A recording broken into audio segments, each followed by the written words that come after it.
Good afternoon. You're listening to Jefferson Public Radio's Classics and News Service. I'm Vanessa Finney. Today we're live in the Steve Nelson studio with Oregon-born classical guitarist and composer Tye Austin.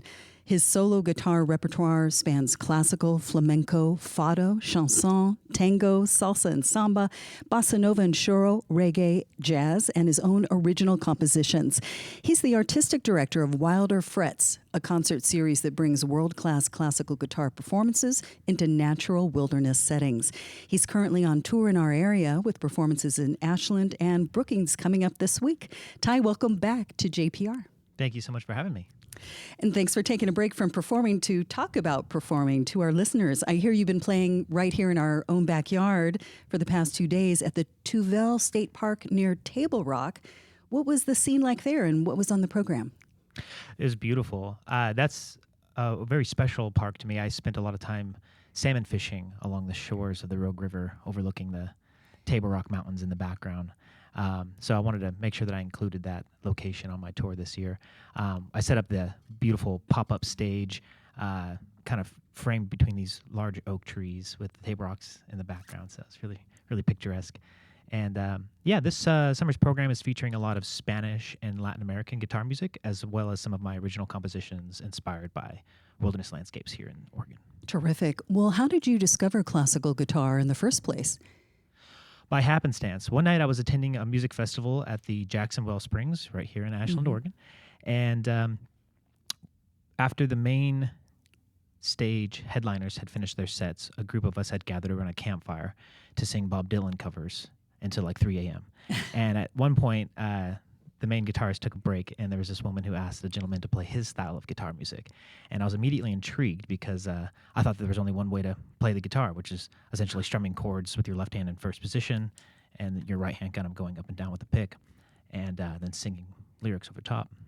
Anyway, he went to his car, grabbed his guitar, and came back to make one guitar sound like 4 guitars simultaneously. And I was immediately transfixed. An epiphany washed over me. I knew exactly what I wanted to do with the rest of my life. And so I bought my first guitar at a pawn shop in Medford, Oregon for $60, and we've been best friends ever since. Fantastic. And we'll get to your current guitar a little later in the interview. Sure. What a key question from that audience member. It really unlocked not only something, that's honoring a person's own repertoire and preferences, but it really unlocked things for at least one person in the audience. Mm-hmm. And then you went on to study music. You have a master's degree. Where did you study, and were there any specific areas of performance or music that you focused on? Yeah, absolutely. So shortly after running into that individual at the music festival, we happened to be waiting for the same bus one day, and I immediately recognized him and asked him to teach me, and he graciously accepted, even though I didn't have any money to pay him.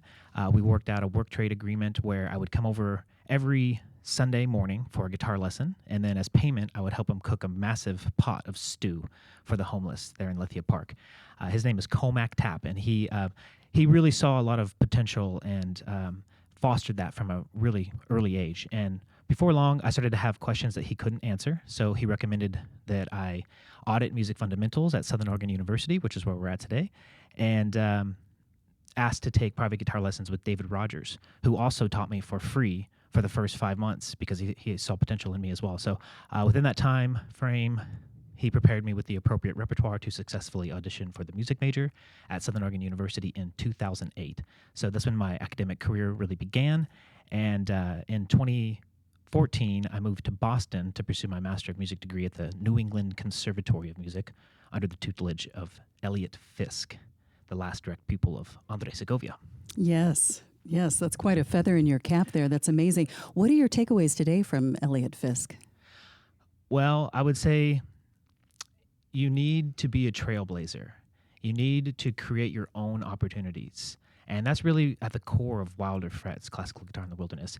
It's about spearheading your own initiatives instead of waiting for someone to choose you or to give you permission in this life. So I would say that's what I took away from Elliot the most.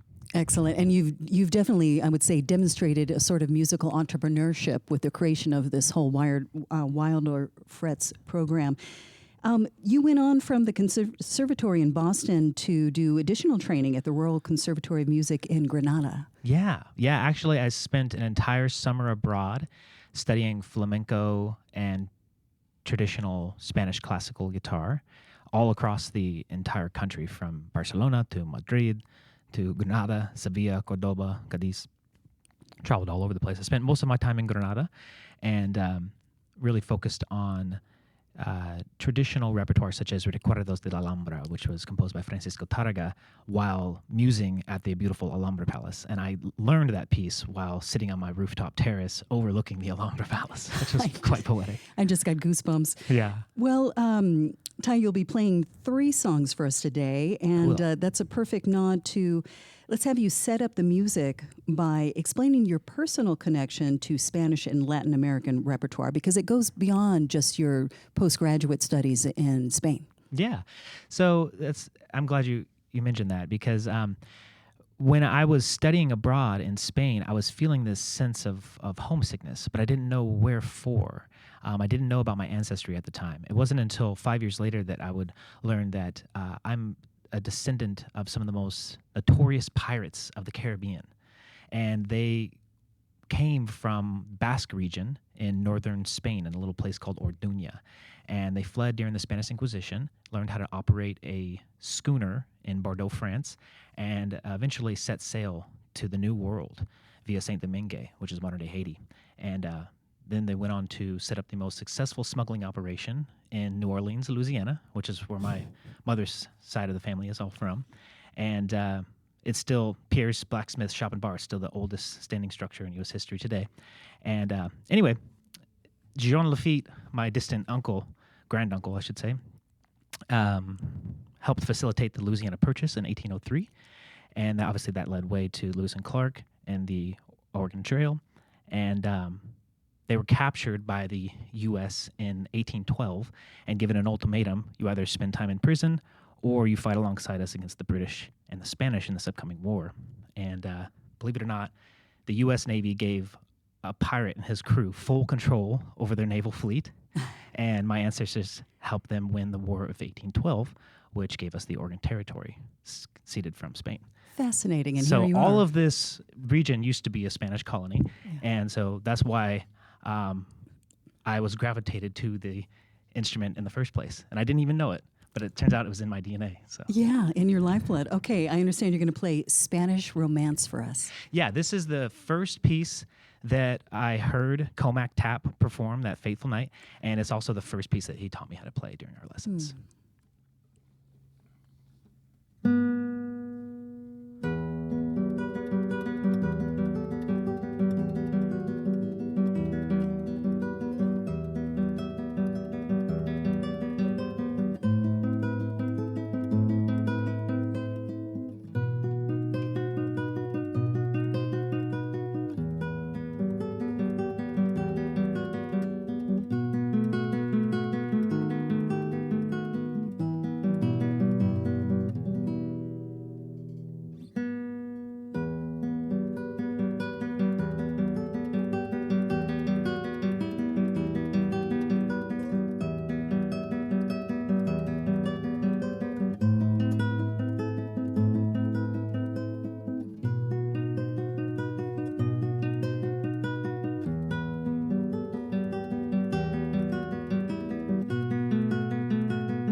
You just heard Tye Austin playing Spanish Romance live on the Classics and News service of Jefferson Public Radio. We're broadcasting from the campus of Southern Oregon University, where Tye studied as a native of Ashland and is currently tuning up his guitar again. He's the producer of Wilder Frets, an open-air concert series at iconic wilderness landscapes across the state of Oregon, in partnership with the Oregon State Parks Department and the Portland-based company Heartbeat Silent Disco.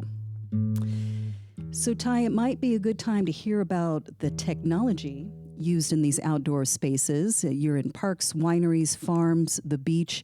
How does Heartbeat facilitate your audience hearing you in that kind of environment? Absolutely, yeah. So I reached out to Heartbeat Silent Disco and their nonprofit extension called Community Beats, and was just curious about some rental rates to facilitate this upcoming tour, and they generously offered to sponsor the entire season. So they provided wireless headphone technology for audiences to really hear the acoustic fidelity preserved through the headset, and they can also customize their volume, and then they can explore each landscape up to a quarter-mile radius from the stage area. Furthermore, we also have a subtle amplification, so anybody who doesn't want to wear the headphones, they can also sit near the stage and enjoy the music. Okay, so a couple different options there. Mm-hmm.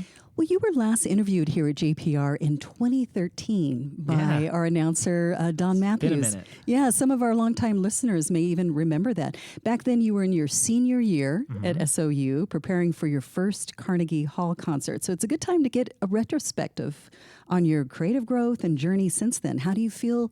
This is a big question, but how do you feel that you've grown as an artist and even as a music business person in the last decade or so? Honestly, I've never felt more like a beginner. And I felt the same way when they handed me my master's degree, walking across the stage at New England Conservatory.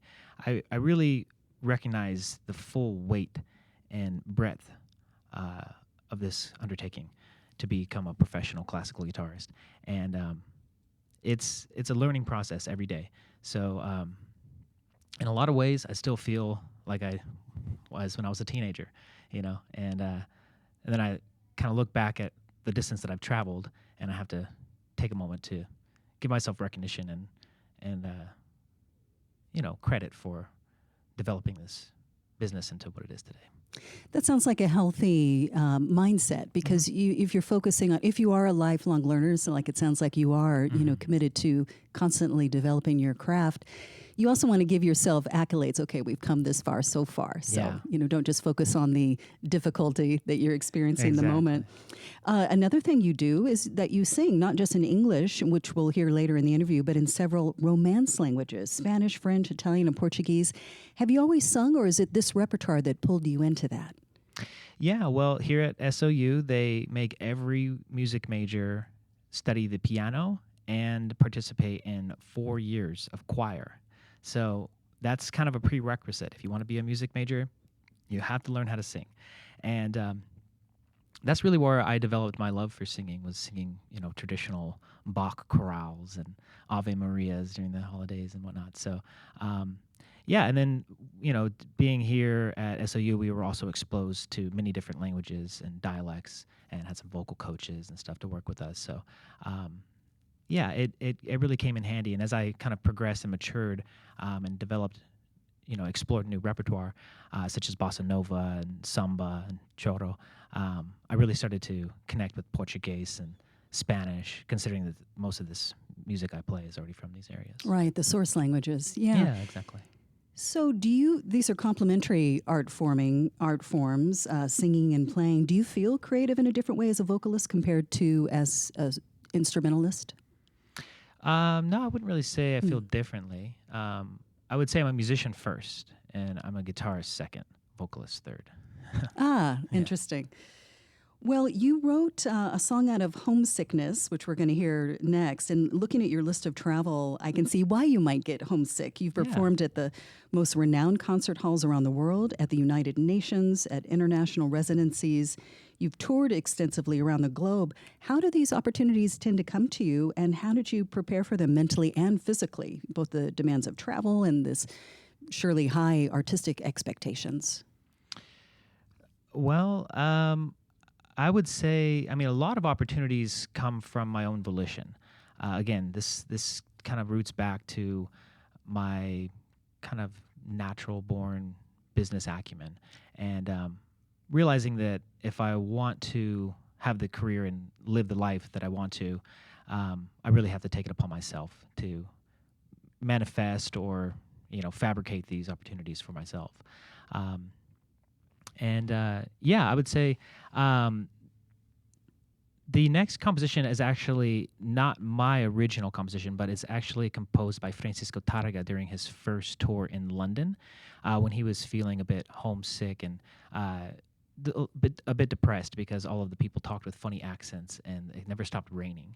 And so he wrote this piece called Lagrima, or Teardrop, as an homage to his homeland in Spain. And so I carry this with me wherever I go, as I travel throughout the world, as a kind of a balm for my soul to just reconnect with not only my homeland in Spain, but considering that my birthplace was here in Oregon, I now take this composition and kind of apply those same feelings of homeland and nostalgia to it.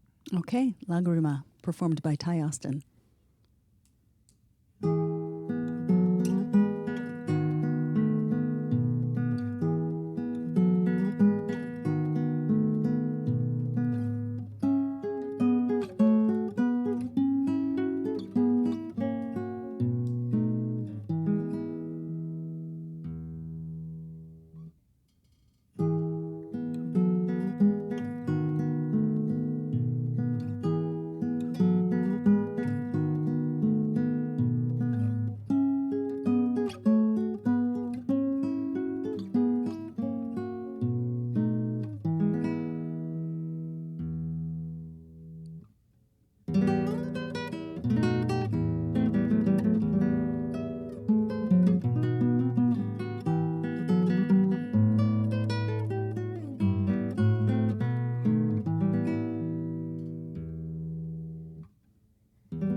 We're live from the Steve Nelson studio at Jefferson Public Radio in Ashland. I'm Vanessa Finney, and my guest is classical guitarist Tye Austin, who just performed Francisco Targa's Lagrima. Tye is currently on a 35-concert tour through our listening area with Wilder Frets, which presents classical guitar concerts in outdoor settings. He'll be at the Oregon Shakespeare Festival Green Show on August 21st and at Harris Beach State Park in Brookings on August 22nd and 23rd. Now, Tye, you also served, this is one of your more fun assignments, I would think, as the principal classical guitarist for Royal Caribbean International Cruise Lines. What's that like as a cruise performer? What's the schedule like? Did it allow for much exploration and adventure? That was actually a tale of unfortunate events. I had been auditioning for Royal Caribbean International Cruise Lines for about 5 years, like every 4 to 5 months, and I was constantly rejected. Then finally I learned that you have to have a manager to represent you. So as soon as I got a manager, I got hired overnight. But unfortunately, this was at the end of 2019, after I just got back from Shanghai, China. And I was slated to begin April of 2020. And so I was on tour between Seattle and LA February and March of 2020. And as you may remember, the pandemic hit Seattle in middle of March. And so about 50 concerts plus my cruise ship contract got canceled indefinitely, and so I never actually got to go out and set sail. But it's interesting because, as I was telling you before, Royal Caribbean International Cruise Lines follows the same trade winds and trade routes that my ancestors developed. Oh my gosh, that's fascinating. Isn't that interesting? Yeah. Yeah, I'm a true pirate here. The cycles of history. Yeah, I'm telling you. Interesting. What were you doing in Shanghai? I was there for a music performance and education residency with the School of Music. And basically, I was supposed to be there for about a year and a half, and starting in the summer of 2019. And there was already some kind of mysterious whisperings about this strange illness spreading around. And plus, I've just never really experienced true authoritarianism in my life until I, visited China. And so it was a bit of culture shock for me. And something in my soul was saying, leave. You need to get out of here. Like I had a 3-month window contract in my contract to bow out. So I did. And I thought that I was making a huge life decision or a huge mistake for my career at the time.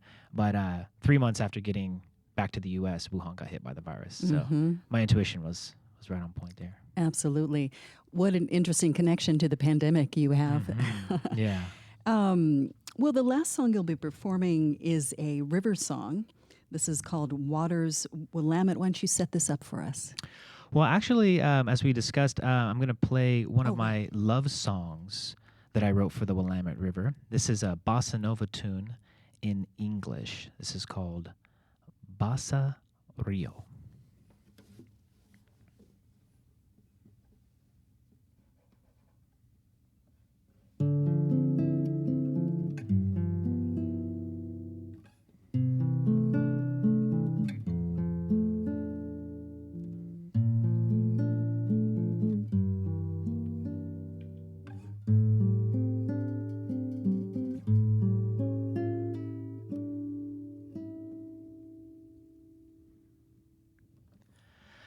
I sing to the sky because we are blue.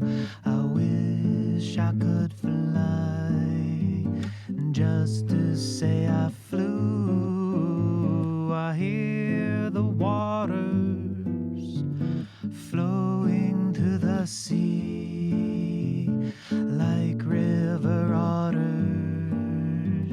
floating beside me. Willamette is the river that makes me wanna give her my all. And when I'm swimming in her, I feel like I'm a winner, though I fall. Willamette is the river that makes me wanna give her my all. And like my arrow quiver, its purpose can deliver Cupid's call. I smell the spring trees, dogwood is in bloom, forest filtered breeze, salmon coming soon. I hear butterflies, they too are blue as they flutter by, composing this tune.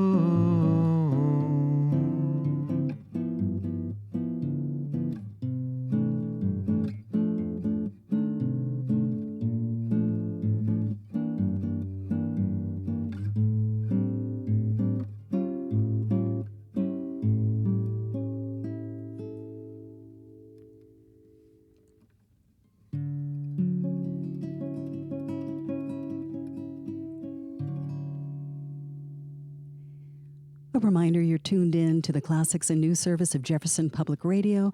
I'm Vanessa Finney, talking live to internationally acclaimed classical guitarist Tye Austin. You just heard him perform his original called Bossa Rio.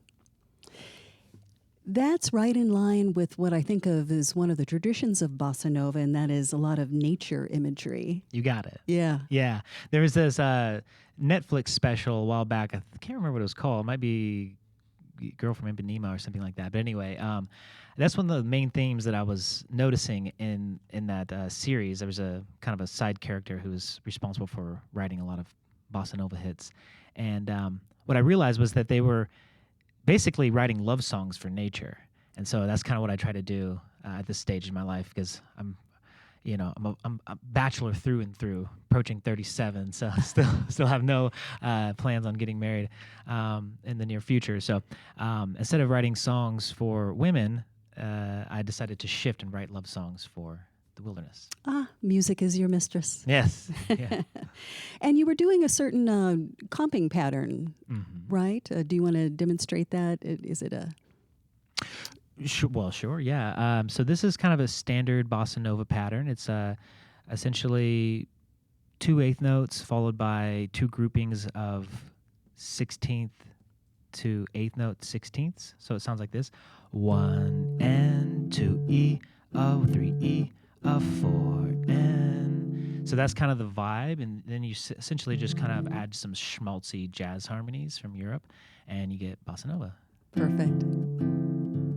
Thank you for doing that. You got it. Let's talk about that beautiful instrument for a bit. Who made this guitar? Well, this guitar is actually a 1856 replica of Antonio Torres, made by Manuel Adalid in Valencia. But you're probably wondering about the Rogue guitar, which was handcrafted specifically for me and the Wilder Frets project by Portland-based luthier Maxwell T. Sipe. And this guitar is incredibly unique because I spent about 5 to 6 years carefully researching and selecting 10 native tone woods to my home state. So the guitar is an homage to the forest that inspired me to become a musician in the first place. And most guitars feature about 3 to 4 different species of wood, but this guitar has 10 different species, plus a lot of beautiful regional aesthetics built into it as well. Well, Tye, that's all the time we have for today. It was great to talk with you about your life and work, and best of luck on your tour. Thank you so much. You've been listening to a special live session from the Steve Nelson studio at Jefferson Public Radio with Oregon-born virtuoso guitarist and composer Tye Austin. He's currently sharing his Wilder Frets program of classical guitar in outdoor settings throughout our region this month, including Ashland and Brookings. You can see his entire schedule through October at wilderfrets.org/tour. Our show today was engineered by John Griffin. I'm Vanessa Finney.